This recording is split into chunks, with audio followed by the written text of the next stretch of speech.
मैं आज भी वो दिन याद करती हूँ ना।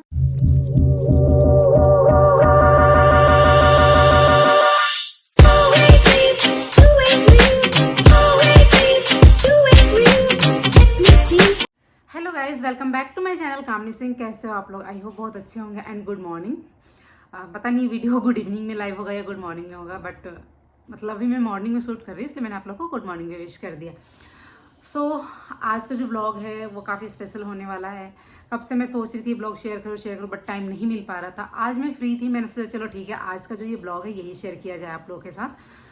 तो ये जो ब्लॉग है ये मैं इसलिए शेयर कर रही हूँ ताकि जब हर एक चीज़ जो है, मेमोरी है, जो कुछ भी है वो है यूट्यूब पे, तो ये भी होना चाहिए। और बिकॉज मैंने आप लोगों से प्रॉमिस भी किया हुआ था कि मैं इसका थर्ड पार्ट भी लेके आऊँगी। लेकिन ये जो बात है ये बाबू के होने के बाद की बात है। मतलब कि वो ऐसा टाइम था जिसको आज भी मैं याद करती हूँ तो मुझे मतलब ऐसे कहते हैं ना, रोंगटे खड़े हो जाना, वो चीज़ हो जाता है। वो मेरा एक पास्ट था जिसको मैं अभी तक नहीं भूल पाई, अभी भी मुझे याद आता है, शायद भूलना भी नहीं चाहती। पता है क्यों? क्योंकि मेरे पापा कहते हैं ना, कभी भी अपना बुरा वक्त नहीं भूलना चाहिए। जैसे कि अगर कोई गरीब है ना, गरीब से अमीर बना है तो उससे ज़्यादा मतलब कि उसके अंदर एटीट्यूड नहीं आना चाहिए, उसको वो अपना दिन याद रखना चाहिए। वरना बहुत से लोग ऐसे होते हैं जो अगर यहाँ से उठ के यहाँ चले जाते हैं तो यहाँ के लोगों को भूल जाते हैं। तो पापा ये कहते हैं कि जैसे ही आप भूलोगे ना अपने पीछे के बुरे दिन, वो दिन फिर से लौट के आ जाएगा, ऐसा हमेशा वो बोलते हैं। तो हमें याद रखना चाहिए। और गाइज आपको ये भी पता है कि जब हमारे पास सुख का दिन होता है ना, जब हम खुश होते हैं तो वो टाइम कब निकल जाता है पता नहीं चलता। लेकिन अगर हमें थोड़ी सी भी तकलीफ होती है ना, वो टाइम नहीं निकल पाता है।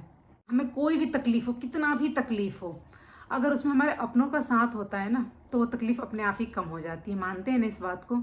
और अगर वही साथ ना हो तो तकलीफें ज़्यादा बढ़ जाती है, चाहे हम कितना भी मेडिसिन खा लें। फॉर एग्जाम्पल, अगर आप अपने माँ के पास हो और आपको कोई भी बीमारी हुई हो, अगर वो आपके पास होती हैं तो इतना प्यार से सहलाती हैं, बात करती हैं, जैसे रखती हैं, आपकी बीमारी लगती है कि हाँ कम हो गई। तभी हम जब भी हम परेशान होते हैं, कोई भी बच्चा जब परेशान होता है ना, वो सबसे ज़्यादा अपनी माँ को ढूंढता है। ऐसा नोट किया है ना, या फिर पता है ना आपको कि ऐसा होता है? और अगर हम कहीं भी हो ना, अगर हमें तकलीफ है, हम परेशान हैं, तो हमारे सर पे अगर किसी ने हाथ रख दिया, प्यार से सहला दिया, तो हमें ऐसा लगता है कि हाँ हम अब ठीक हो रहे हैं। अदरवाइज हम कितना भी मेडिसिन खा लें, हमें ऐसा लगता है कि हम ठीक नहीं हो रहे। तो मतलब कि मैं ये पूरा मिला के सिर्फ ये कहना चाह रही हूँ कि हम किसी भी तकलीफ में हो, अगर हमारे अपने हमारे साथ होते हैं ना, तो हम मतलब कि हमें ताकत मिलती है उस तकलीफ से फाइट करने की, और मतलब कि लड़ने की, और उस पर जीत हासिल करने की। ये वीडियो मैं इसलिए आप लोगों के साथ शेयर कर रही हूँ ताकि आप लोगों के साथ अगर ऐसा कभी सिचुएशन आए, आप अगर मतलब ऐसे कभी सिचुएशन पर फंसे जब आपको लगे कि आप बहुत ज़्यादा कमज़ोर हो रहे हो, तो शायद अगर मतलब किसी को नहीं पता कब किसकी कैसी कंडीशन हो, तो वो इंसान मतलब स्ट्रांग हो सके, इस चीज़ से कुछ सीख सके कि हाँ इंसान अगर स्ट्रांग रहेगा ना तो वो कहीं भी फाइट कर सकता है। अब मैं इतना लेक्चर इसलिए दे रही हूँ बिकॉज ऐसा बोला गया था उस टाइम मुझे कि कामनी बहुत ज़्यादा स्ट्रांग है, बहुत बहुत ज़्यादा स्ट्रांग है, ये फाइट कर सकती है, इसके अंदर हिम्मत बहुत ज़्यादा है।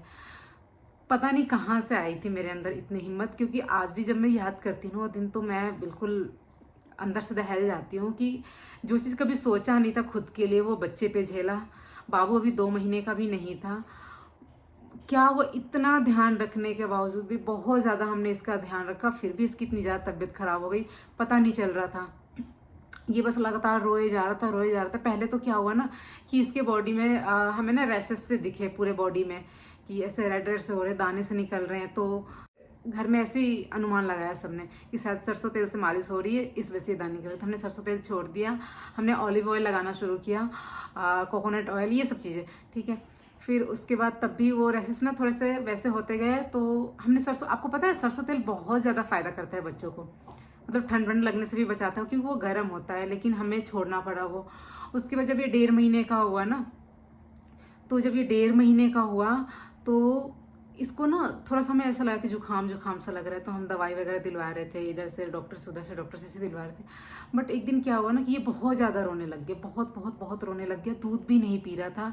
धूप लगाने के लिए डॉक्टर बोलते थे, तो धूप लेके मैं ऊपर छत पे गई थी, तब हम लोधी रोड रहते थे, छत पे लेके गई, मैं उसे धूप लगा रही थी, तब इसे मैं अपना दूध पिला रही थी। लेकिन पता है क्या हो, जब मैं इसे दूध पिला रही थी ये दूध भी नहीं पी रहा था, रोए जा रहा था, रोए जा रहा था। मैं बिल्कुल परेशान हो गई कि दूध भी क्यों नहीं पी रहा है। फिर मैं नीचे आई, मम्मी से बोला कि दूध भी नहीं रहा। मम्मी ने बोला अभी डॉक्टर के पास लेके जाओ।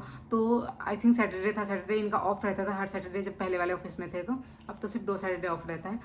तो ये लेके गए डॉक्टर के पास, वहाँ पे गए तो उन्होंने बोला कि ठीक है ये मेडिसिन लो, और स्टीम देने के लिए बोला कि घर में पानी गर्म करके इसे स्टीम दो। तो वो हम दे रहे थे, बार बार दे रहे थे, लेकिन कुछ वो नहीं हो पा रहा था।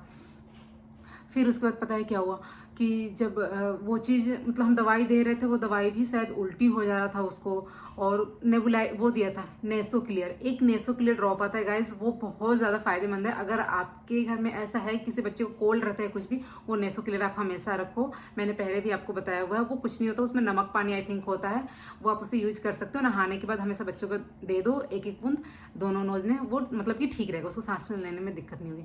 बट वो इतना छोटा था ना, वो नेसो क्लियर डालो तो भी मैं डाल नहीं पा रही थी, और मुझे ऐसा लगा कि इसका जो कोल्ड है वो बढ़ रहा है, इस वजह से क्या वो सांस नहीं ले पा रहा था। जो बच्चा सांस नहीं ले पाता ना, वो दूध नहीं खींच पाता है, उसको बहुत ज़्यादा दिक्कत होती है। उससे पहले मैं कई अपनी दोस्त फ्रेंड सबसे शेयर कर चुकी थी, सब अपना अपना बताते थे कि पैर में विक्स लगा के, अभी तो छोटा है बट फिर भी लगा के सॉक्स पहना दो, सर के नीचे तकिया रख के उसे सुलाओ, करवट करके सुलाओ, ऐसे ऐसे सारी बातें शेयर होती थी। बट उसका चीज़ इतना ज़्यादा बढ़ गया कि समझ नहीं आता क्या करे क्या करे। डॉक्टर से दिखा के आ गए घर, फिर हम सोचा क्या, तो उन्होंने बोला डॉक्टर ने कि इसे ये मेडिसिन दो, और वैसे स्टीम तो नहीं ठीक होगा, तो इसे नेबुलाइजर देना पड़ेगा।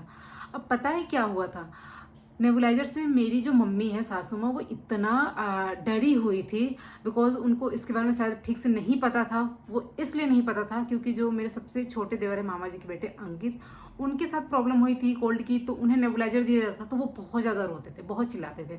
साथ में मामी जी भी रोती थी, मम्मी भी रोती थी, इनको लगता था शायद कोई दिक्कत होता है, क्या होता है, कैसे होता है। इस वजह से वो इतनी डरी हुई थी कि मम्मी कहती कि नहीं नेबुलाइजर नहीं देंगे, आदत पड़ जाएगी, ये जो भी, वो डरी हुई थी, वो नहीं देने दे रही थी नेबुलाइजर। ठीक है, तो उसके बाद फिर ऐसे ही करते करते करते फिर जो देवर है मेरे सुमित, वो लेके आए नेबुलाइजर। उनके ऑफिस में किसी ने बताया कि नेबुलाइजर देने से ठीक हो जाएगा अगर उसको ज़्यादा कोल्ड है तो। नेबुलाइजर लेके आए, फर्स्ट बेबी था, फर्स्ट टाइम था, कुछ भी समझ नहीं था, मुझे मेडिसिन का भी इतना आइडिया बच्चों को लेके नहीं था उस टाइम। वो मेडिसिन भी लेके आए, हम उसे नेबुलाइजर देते थे, बट उसको कोई फ़र्क नहीं पड़ा। फिर क्या हुआ कि उसकी तबीयत जो है वो रात तक बहुत ज़्यादा ख़राब हो गई, इतनी ज़्यादा तबीयत ख़राब हो गई कि रात में ही हमें लेके जाना पड़ा हॉस्पिटल। एक दिल्ली का हॉस्पिटल है जो कि बच्चों के लिए फेमस है, बट हम जब वहाँ पे गए ना, तो अब इतनी ज़्यादा भीड़ थी। कौन सा हॉस्पिटल था, कलावती या पता नहीं क्या नाम था, ऐसे इतनी ज़्यादा भीड़ थी कि हम वहाँ पे बच्चे को नहीं दिखा सकते, बिल्कुल भी नहीं। और उसकी तबीयत इतनी ज़्यादा ख़राब होती जा रही थी, उसकी उसी टाइम से आदत पड़ी कि वो ऐसे गोद में नहीं रहता था। जब ऐसे रखो अपने शोल्डर पे तो ये रहता था, बिकॉज ऐसे करने पे उसका नाक जो है थोड़ा सा ओपन होता था और वो सांस ले पाता था। ऐसे रखोगे कभी बच्चे को वो सांस नहीं ले पाएगा, इसकी वजह से उसकी इतनी आदत होगी कि कभी भी ऐसे रहा ही नहीं बचपन में, और ना आज रहता है, वो हमेशा शोल्डर पे ही रहता है। तो वहाँ से फिर हम लेके भागे और एक बहुत बड़े हॉस्पिटल में गए। मैं उस हॉस्पिटल का नाम नहीं लेना चाहूँगी, बट गाइज अगर किसी का बच्चा बीमार है ना, मतलब उस बच्चे को कुछ भी हो जाए, आपके अगर पास पैसा है तो ही आप ठीक करा सकते हो। बट फिर हम गए उस हॉस्पिटल में गए ना, उन्होंने बोला आईसीयू जो होता है उसमें एडमिट कर लिया बाबू को, ठीक है, और उसे नेबुलाइजर देना शुरू किया। आईसीयू में एडमिट होने के बाद, बहुत बड़ा हॉस्पिटल है वो दिल्ली का, बहुत सारे लोग यहाँ पे उसे नोट कर सकते हैं और मुझे कमेंट भी करेंगे, मुझे पता है, जो दिल्ली एनसीआर में रहते होंगे उन्हें पता होगा। उस हॉस्पिटल में एक रात का आईसीयू का 50,000 चार्ज था एक बच्चे का।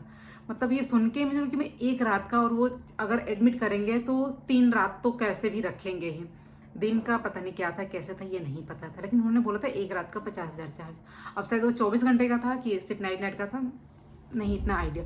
तो जब मैंने सुना तो फिर मम्मी और सुमित बोले कि वो करवा लेते हैं, बाबू के ठीक होने से मतलब है, पैसे का क्या, ये करवा लेते वो कर। फिर जो वहाँ पे मैंने पूछा किसी से क्या हुआ है कैसे कुछ भी, तो उन्होंने बोला नेबुलाइजर देना पड़ेगा रात भर, इसको बहुत ज़्यादा तकलीफ है, चेस्ट पे वो एक्सरे वगैरह होगा, शायद कफ भी जम गया हो, इन सारी चीज़ों को बताने लग गया। तो फिर मैंने बोला कि ठीक है। वहाँ पे जब वो नेबुलाइजर दिलाया तो वो थोड़ा थोड़ा सा ना बाबू ठीक होने लग गया। तो मैंने बोला मम्मी इसे एडमिट नहीं करवाते हैं, हम इसे घर लेके चलते हैं। उन्होंने पता नहीं आधे 1 घंटे का कितना ज़्यादा बिल बना दिया था। मैंने बोला मम्मी से कि मम्मी नहीं, हम यहाँ नहीं दिखाएंगे। मम्मी बोल कि नहीं यहीं पे दिखाते हैं। मैंने बोला नहीं मम्मी, हम यहाँ नहीं दिखाएंगे, हम कहीं और दिखाएंगे, बिकॉज ये नेबुलाइजर ही तो दे रहे हैं, और क्या कर रहे हैं यहाँ पे, और कुछ नहीं, कोई स्पेशल ट्रीटमेंट नहीं। फिर हम आ गए, घर पे आ गए। जब घर हम आ गए तो उसके बाद आधे 1 घंटे बाद फिर उसको वही दिक्कत होने लग गई। मतलब वो थोड़ा सा उसको नेबुलाइजर देने से आराम था, लेकिन फिर वही दिक्कत होने लग गई। तो किसी ने बताया था कि जो सफदरजंग है वहाँ का जो आईसीयू है वो काफ़ी अच्छा है, वहाँ पे जाओ, वहाँ पे अच्छे से वो रात में ट्रीटमेंट कर देंगे जो भी। तो हमने बोला हम चलते हैं। तो मम्मी कह रही थी वहाँ पे चलेंगे। मैंने बोला हाँ मम्मी हम वहीं चलते हैं, देखते हैं। तो वहाँ पे लेके गए हम बाबू को। जब वहाँ पे गए, मतलब कि मैं आप लोगों को ये चीज़ बताना चाहूँगी, सफदरजंग में जो आईसीयू है बिल्कुल मतलब कि फर्स्ट क्लास है। मुझे बहुत सही लगी उनकी फैसिलिटी जो भी था वो सब कुछ बहुत अच्छा लगा। वहाँ के डॉक्टर नर्स जो भी थे बहुत अच्छे थे, बहुत सारे बच्चे भी थे। तो वहाँ पे गए हम रात में, मैं मम्मी सुमित और अजीत, हम चारों गए वहाँ पे उसको दिखाने के लिए। तो उन्होंने बोला कि नेबुलाइजर देना पड़ेगा। उन्होंने बेड दिया, बेड पे हम बाबू को नेबुलाइजर दे रहे थे। लेकिन वहाँ पे अलाउ सिर्फ एक ही जने था। तो शायद मम्मी रुकी मेरे साथ, सुमित बाहर रहे। बाहर भी बैठना एक ही जने अलाउ था और एक जने गाड़ी में रहे। तो बाबू को नेबुलाइजर दिलाया। नेबुलाइजर दिलाते दिलाते 2-3 घंटे तक दिलाया। तो उसका सांस लेना ठीक हो गया। जब उसका सांस लेना ठीक हो गया तो उसके बाद उन्होंने बोला कि घर जाओ। जब हम घर आ गए उन्होंने बोला कि ठीक हो जाएगा, कुछ नहीं हुआ। तो जब हम घर आ गए तो थोड़ी देर के लिए हम सुबह पता नहीं 2-3 बजे आए थे या 4 बजे आए थे। तो हम घर आ गए। पर उस टाइम पता है क्या, जब वहाँ पे एडमिट किया था ना बाबू को, तो वहाँ पे बहुत सारे बच्चे थे छोटे छोटे, जिनको अलग अलग तरीके की तकलीफें थी, बहुत ज़्यादा तकलीफें थी। मतलब ऐसी ऐसी तकलीफें देखी ना कि ऐसा लगा था कि चक्कर आ जाएगा, हम वहीं गिर जाएंगे। तो वो तकलीफें देख के ऐसा लगा था कि भगवान ये दिन कभी किसी को ना दिखाए। कभी कहीं किसी को कैनुला लगा रहे, कहीं कुछ, मतलब मैं वो चीज़ बोल भी नहीं सकती कि इंसान डर जाए। ऐसी ऐसी चीज़ें मैंने वहाँ पे देखी थी। तो मुझे भी बहुत अंदर से डर वाली फीलिंग आ रही थी। फिर उसके बाद हम बाबू को लेकर घर पे आ गए। जब घर पे लेके आ गए, सब लोग ऑफिस चले गए, तो ये उठा 10-11 बजे। फिर उसके बाद ने ये रोना शुरू कर दिया। रोते रोते रोते मैं, मम्मी कह रही थी कि डॉक्टर ने बोला ठीक हो जाएगा, ठीक हो जाएगा। मामी जी भी आई हुई थी कि हाँ बाबू की तबीयत खराब थी, इस वजह से ठीक हो जाएगा, ठीक हो जाएगा ऐसे कह रहे थे। लेकिन मुझे पता नहीं क्यों अंदर से ऐसा लग रहा था ना कि बाबू ठीक नहीं है। वो मतलब बिल्कुल भी रोए जा रहा था, रोए जा रहा था, रोए जा रहा था, रोए जा रहा था। रोते रोते ना उसने ना उल्टी करना शुरू कर दिया बहुत ज़्यादा। तब तक ऑफिस से आ गए सुमित। उन्होंने देखा, कह रहे कि नहीं मम्मी बाबू ठीक नहीं है, इसको हॉस्पिटल ले चलते हैं। फिर हम भाग भाग हॉस्पिटल लेके गए। मम्मी भी मामी जी भी गई हमारे साथ। मैं ऐसे करती हूँ ना तो आप लोगों को लगता है याद कर लो, उसके बाद नहीं, ये पता नहीं क्यों मुझे ये दिक्कत ऐसी हो जाती है। ऐसी जब सिचुएशन में मैं जाती हूँ ना, तो अब तो मैं इतनी ज़्यादा ऐसा लगता है कमज़ोर हो गई हूँ क्या, थोड़ा सा बाबू कुछ होता है तो मुझे ऐसा चक्कर आने लग जाता है, उठा नहीं जाया जाता, ऐसी ऐसी सारी फीलिंग आने लग जाती है। पता नहीं उसी टाइम ही मैं इतनी कमज़ोर हो गई कि क्या हुआ, मुझे समझ नहीं आया। तो उसके बाद हम जल्दी से भाग भाग के डॉक्टर के पास लेके गए। वहाँ गए, आईसीयू में गया। वहाँ पे जब नेबुलाइजर दिला रहा था उसके बाद एक्सरे लिखा, एक्सरे करवाया। तो एक्सरे के बाहर हम बैठे रहे कि उसी टाइम रिपोर्ट भी लेना था। और बस भगवान से मनाते रहे कि भगवान कुछ ना हुआ, सब ठीक हो, सब ठीक हो। मम्मी को घर भेज दे, बिकॉज मम्मी की तबीयत बहुत ज़्यादा ख़राब होने लग गई थी टेंशन से। और मामी जी वहाँ पे रुकी हुई थी। उसको जब एक्सरे हुआ तो जब रिपोर्ट आया, हमने रिपोर्ट दिखाया तो डॉक्टर ने बोला चेस्ट पे तो बिल्कुल भी कफ नहीं है, ठीक है वो चेस्ट पे तो नहीं, बट फिर भी क्यों नहीं सांस ले पा रहे बच्चा, क्या हुआ, क्यों नहीं वो हो पा रहे, बिल्कुल ऐसे ऐसे बोलने लग गए। फिर हम उसके बाद रात भर उसे नेबुलाइजर दिए। नेबुलाइजर देते देते देते देते जब मॉर्निंग हो गई, मॉर्निंग के 6-7 बज गए। बट मतलब कि वो थोड़ा सा मतलब कि बेटर फील कर रहा था। फिर उसी सिचुएशन में हो जा रहा था, उसको बहुत ज़्यादा दिक्कत हो रही थी, बहुत तकलीफ हो रहा था उसको सांस लेने में। और बस चिल्लाया जा रहा था, रोए जा रहा था, बिल्कुल भी नहीं रहा था। थोड़ा सा वो मतलब कि ठीक हो रहा था ना तो उसी में वो खेलने लग जा रहा था। तो मेरी आदत थोड़ा सा ठीक हो रहा था ना, तो बाहर जो लोग भी बैठे रहते मैं उसका फोटो वीडियो ऐसे बना के खींच के ना भेज दे रही थी कि आप लोग टेंशन मत लो, वो ठीक है ऐसे। मम्मी जी को बाहर कर दिया था और फिर अंदर मैं और सुमित थे। और डॉक्टर ने बोल दिया कि इसको अब एडमिट करना पड़ेगा, ये ऐसे ठीक नहीं होगा। मैं एडमिट करना, हम टेंशन में आए कि एडमिट करना पड़ेगा। तो उन्होंने बोला हाँ। तो हमें लगा क्या करेंगे, एडमिट करेंगे और नेबुलाइजर देंगे। उन्होंने बोला कि नहीं, इसको जो पानी नहीं चढ़ाते हैं वो पानी चढ़ाने के उसमें इंजेक्शन देके तब देना पड़ेगा। तो उसके लिए तो कैनुला लगाना पड़ता है ना यहाँ पे। अब सोचो इतने छोटे बच्चे को, जो कि अभी 2 महीने का भी नहीं हुआ था, उसके 2-3 दिन बाद होली भी थी हमारे घर। तो मतलब कि ऐसा सिचुएशन वो हुआ कि इतने छोटे बच्चे को इसमें कैनुला लगाना पड़ा। उनका शायद बच्चों का प्लास्टिक का आता है या बड़ों का भी प्लास्टिक का आता है, पता नहीं।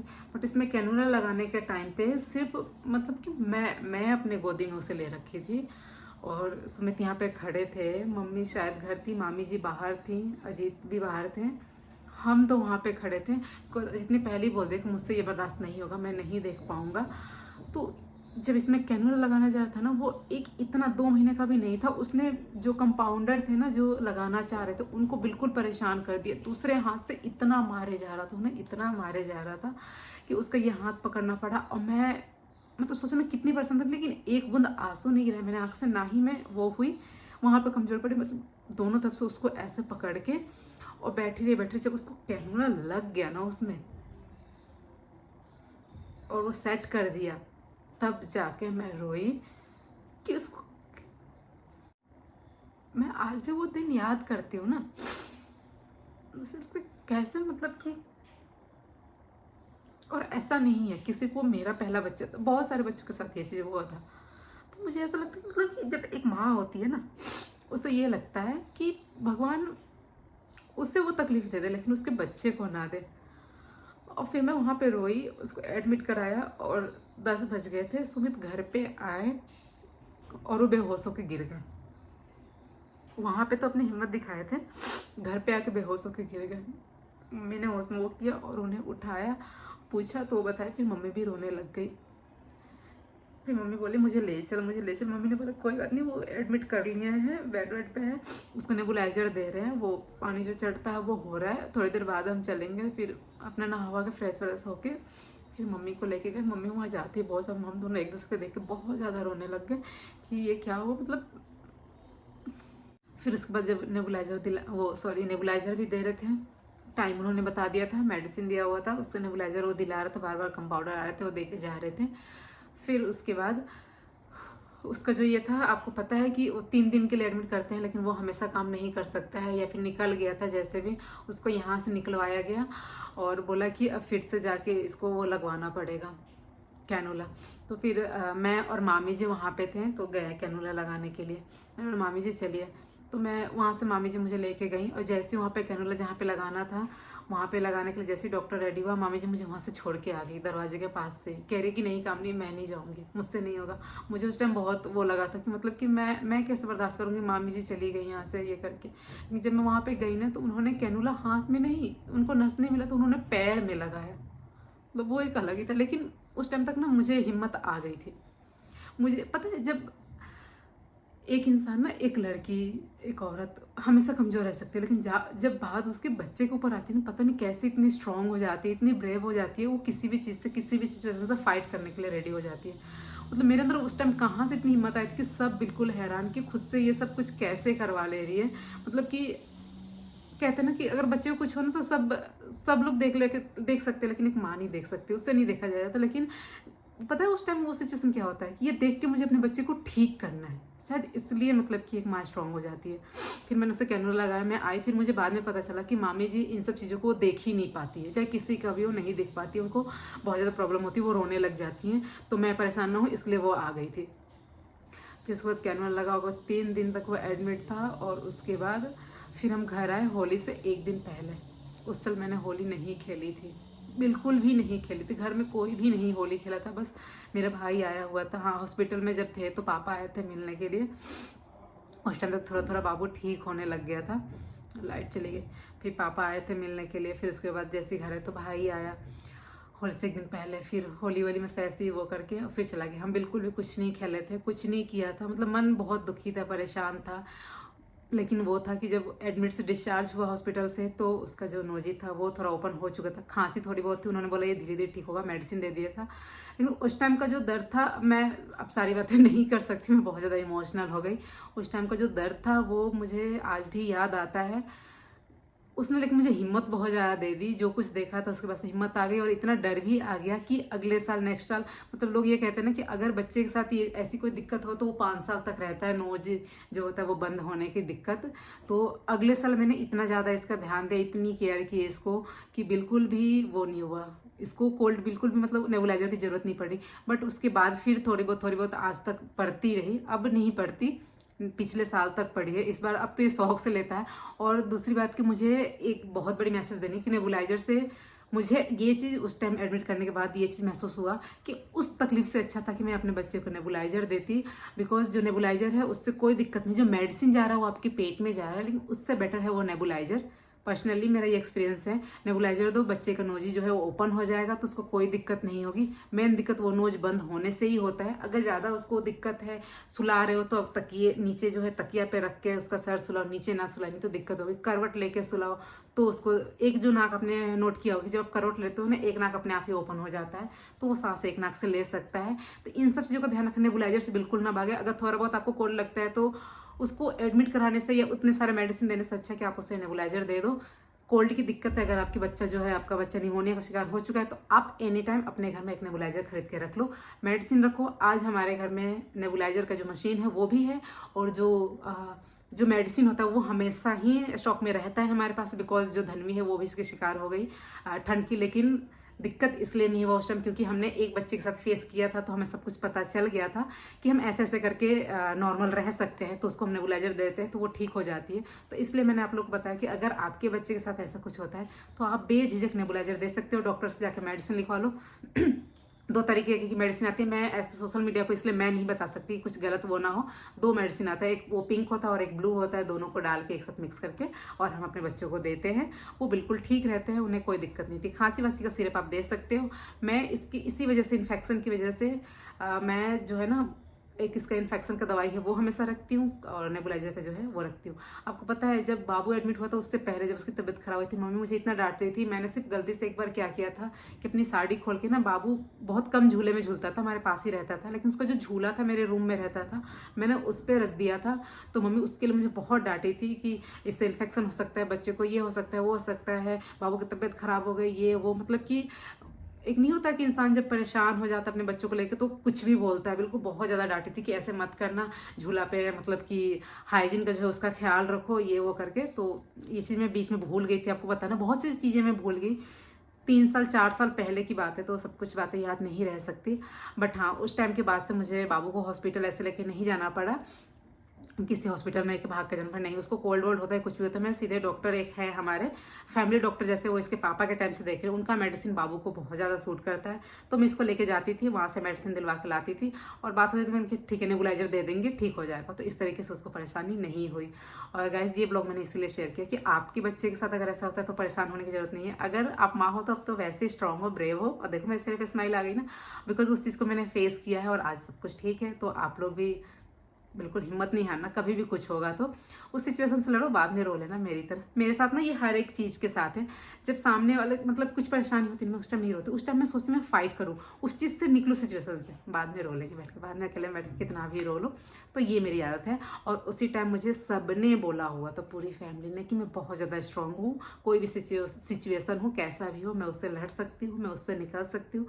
जब ससुराल में ये सारी बातें सब ने बोली ना, तो मुझे बहुत अच्छा फील हुआ। शायद आप लोगों को भी सुन के बहुत अच्छा फील हो रहा होगा कि हाँ, कि मुझे मेरे सब ने, ससुराल में जो भी है, मामा जी घर के या मेरे घर के जो भी, सब ने बोला तो बहुत स्ट्रांग है ये, किसी भी सिचुएशन से लड़ सकती है अकेले। इसलिए ये मतलब कि, और मैं बताऊँ वो अकेले क्यों फाइट करते हैं, बिकॉज मेरे कंधे पे सबका हाथ था, सास ससुर देवर पति, मामा जी घर का, मेरे मायके का, सबकी फैमिली का सबका हाथ था। सब ने मुझे यहाँ से ऐसे कर रखा था कि नहीं सब ठीक हो जाएगा, तो सब कुछ ठीक हो गया। अब वही होता है कि तकलीफ बढ़ जाता है जब अपने साथ नहीं होते हैं, तो ऐसी चीज़ें याद आती है ना, फिर से इमोशनल हो जाते हैं। ठीक है गाइस, तो मिलता है नेक्स्ट ब्लॉग में, ब्लॉग बहुत बड़ा हो गया। Bye bye.